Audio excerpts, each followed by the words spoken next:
East Cobb is such a household name, but there's not a lot about the heart and soul of the story. Like I hope, we're not talking much about East Cobb media, but I would assume there's probably going to be some good storytelling taking place on that stuff. I know I'd love to see it. Let me tell you, there is some stories, and I mean, you're talking about 40 years of travel baseball, 25, 30 plus years of me being on the road with my dad and the players and the teams.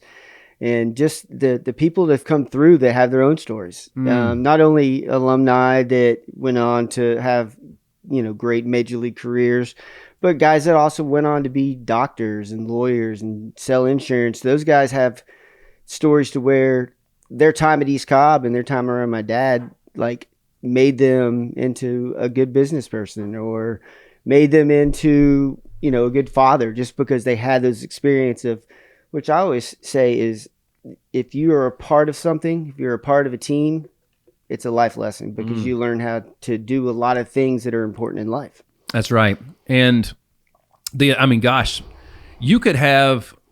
could sit here for 2 days and do nothing but talk about alumni that have gone off and done great things, whether it be in the big leagues or in business. Yes. And by the way, something else I meant to mention earlier, congratulations are in order because you just had your 2000th win. 2000th travel ball win, here 2 weeks ago. Dude, that's like, because you've been doing this 25 years. Yeah, close to it, yep. Holy cow, man. 2,000 wins as a travel ball baseball coach. That's incredible. Pales in comparison to the number one. Oh, yeah. My dad. That's right. And if you ever... when you go to Yankee Stadium, they have the museum there. Yep. That's a free exhibit. That's going to be needed on site at some point in time. We've thrown that idea around a lot about, doing a Hall of Fame walk and doing, some of that stuff. But yeah, you're right. I mean, the stories that are out there, the players and whether they're successful baseball players or whatever in business that have come through there, it's pretty incredible to have been a part of for 25, 30 years of me, but 40 years total of East Cobb. And I know from talking with your dad, late night at the hotel in South Florida, I just learned so much from those guys. Every time I went there, those are the best dinners with those guys back in the day. God. But I remember those Vegas trips with your dad. Oh my gosh. We would sit there and a lot of those other guys that were a part of that, just the stories that we would have 2.5, 3 hour dinners just because nobody could stop telling the story. That's right. And it was some really, really awesome memories of not only the history of travel baseball, but the history of some of the godfathers, the founding members of the people that actually paved the way to where it is now. The cool thing about when I would talk to your dad about that stuff, because I would always want to know, hey, who's first rounders this year? Who's that? And who's this? And your dad he would tell me who they were, but he always would mention somebody that was doing something in the community or in a business or something else that came through. He might have been more proud of those guys than the big leaguers even. Yeah. You know what I mean? How many, talk to me about some of the alumni stories you guys got. There's too many to count. We could talk about them all day long. Well, I can tell you a story about alumni that pops into my head. That's one of the best stories that I have is 2020, COVID hits, pandemic hits. Major League Baseball shuts down. All the stadiums shut down. These kids have nowhere to go. So they call us up. They're like, hey, we need to work out. We're here and Major League Baseball might come back soon. We got to get in shape. Yeah, come on out. We had a pickup baseball game at East Cobb. Dansby Swanson. Zach Wheeler's pitching. Holy cow. Yeah. Matt Olson is hitting and Tyler Stevenson is catching. Wow. And they're in basketball shorts and T-shirts. Dude, that's like, you remember when the game that they never showed with the Dream Team? Yeah. That's like what you're talking about right now. So, yes, they were just out there in street clothes. I mean, just everyday workout gear. And that was, at one point I looked out, and those are the people involved in that live BP session. It was unbelievable. Dude. I was just like, man, this is pretty cool. That is, and a Hall of Fame walk, and the alumni, the first rounder wall. Even like all the trophies in your dad's office have to. I mean, that was like I felt like I was going through, when you go into the award store and you got to pick out all you're just surrounded by just awards after award after award. There was a couple hundred in there at least in that one room, and that's not what's counting in storage. Yeah. He's done a good job of kind of preserving memories of, kind of some of the success, but I think it's more of just the fact that he can look at some of that stuff and see this is where we were in travel baseball. This is the memory I have of this moment. Like you said something when you were in the office about those bronze shoes, and those are from the 80s. Yeah. And he's got the base of when we won the first Pony League World Series. I can't remember exactly. That's right. He does. Yeah. It's on a plaque, and it's where he made the last out, and it's that base from the Pony League World Series, which back in the day, back in the late 80s, that was a huge World Series. That's It was like, if you won that, you did something. Man. And now there's, 25 to 30 World Series each week across the country that you could go in. So That's right. It's a different World Series means different now. Yes. It's still an accomplishment to win a big tournament. Don't get me wrong. It definitely is. But back then it was pretty special to do so.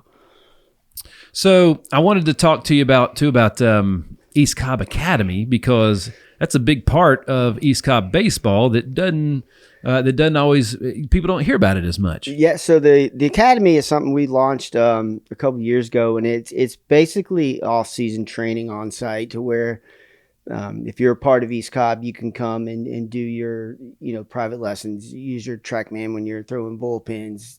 We have academy instructors where you can come in and get your hitting work in.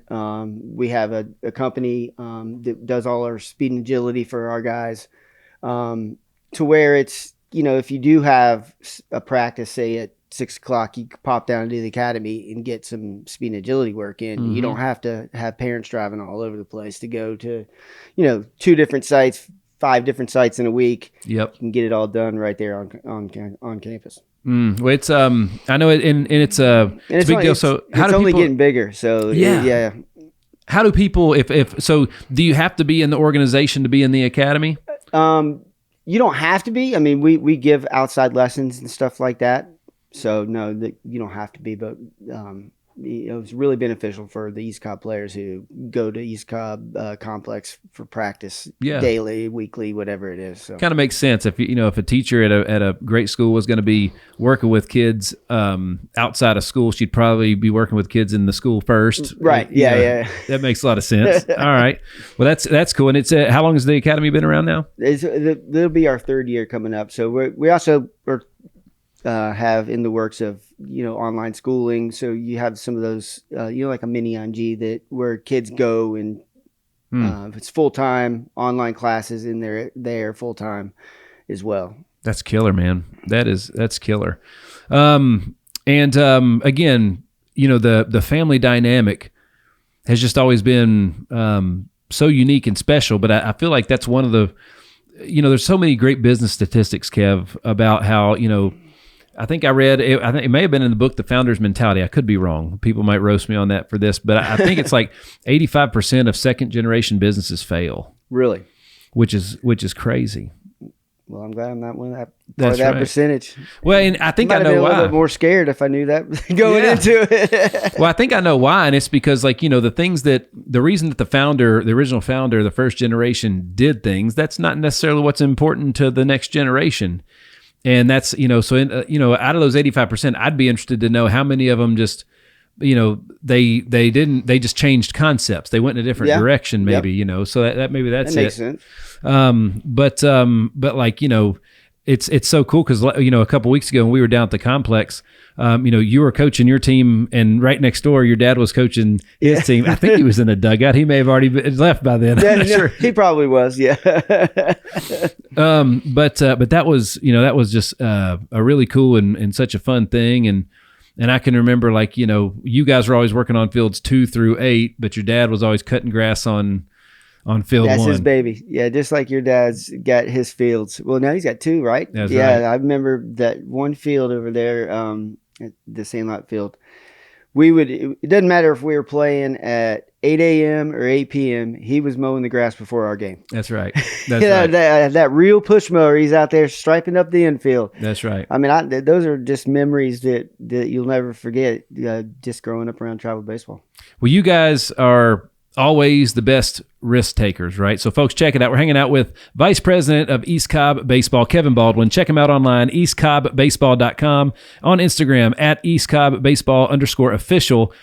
But you guys have always been doing things first. Risk takers is what calculated risk takers, whether it be the first Jumbotron, the first digital scoreboard, whether it be, the first, going into multiple markets. That's another thing you guys are doing right now, which is crazy, is you guys have a pretty strong affiliate network that's getting big quick. Yeah. So we decided, probably a couple of years ago, that we were going to expand the brand name, and we wanted to do it the right way. We didn't want to just put the name out there and let anybody use it. So we wanted to make sure we took our time, got the right people involved, the right baseball minds involved, the right people that are doing it for the kids. Right. Promoting the game, promoting the love of the game, helping kids reach their dreams, and not just because they want to make money or, put it out there like that's all we care about is making money. Yeah. Like that's not why East Cobb Baseball was started. It's not why my dad started. That's not what we're about. So yes, we're launched the Astro Southeast last year, going into the Midwest, South Florida, and hopefully, moving across with the right people in place. Thanks for tuning in. Like and subscribe for more, and visit nickhyder.com.